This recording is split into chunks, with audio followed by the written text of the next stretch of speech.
അച്ചിങ്ങയും ചെമ്മീനും കൂടിയുള്ള മെഴുക്കുവരട്ടി എല്ലാവരുടെയും ഫേവറേറ്റാണ്. അപ്പോൾ അത് കുറച്ചും കൂടി ടേസ്റ്റ് ആയാലോ? അപ്പോൾ ഇതുപോലെ ഒന്ന് ട്രൈ ചെയ്ത് നോക്കാം.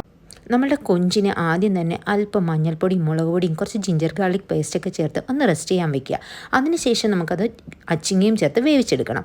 ഒരു പാൻ വെച്ചിട്ട് അതിലേക്ക് കുറച്ച് വെളിച്ചെണ്ണ ഒഴിച്ച് കുനുകുനാ അരിഞ്ഞ സവാളയും ഒരല്പം ഗാർലിക്കും ചേർത്ത് നന്നായിട്ട് മുരിച്ചെടുക്കുക. അതിലേക്ക് നമ്മൾ നേരത്തെ വേവിച്ച് വെച്ചിരുന്ന നമ്മുടെ അച്ചിങ്ങയും നമ്മുടെ ചെമ്മീനും കൂടി ചേർത്ത് കൊടുക്കുക. അത് നന്നായിട്ട് മിക്സ് ചെയ്ത് ആ ഒരു ഫ്ലേവറെല്ലാം പിടിച്ച് വരുന്നത് വരെ നമുക്കൊന്ന് വെയിറ്റ് ചെയ്യണം. അതിനുശേഷമാണ് ഞാൻ ചേർക്കുന്ന സീക്രട്ട് ഇൻഗ്രീഡിയൻറ്റ്. അതും കൂടി ചേർത്ത് കഴിഞ്ഞാണ്ടല്ലോ നമ്മളുടെ ഈ ഒരു ഐറ്റം അടിപൊളിയാട്ടോ. അപ്പോൾ ഇത് നന്നായിട്ട് മിക്സ് ചെയ്യുക.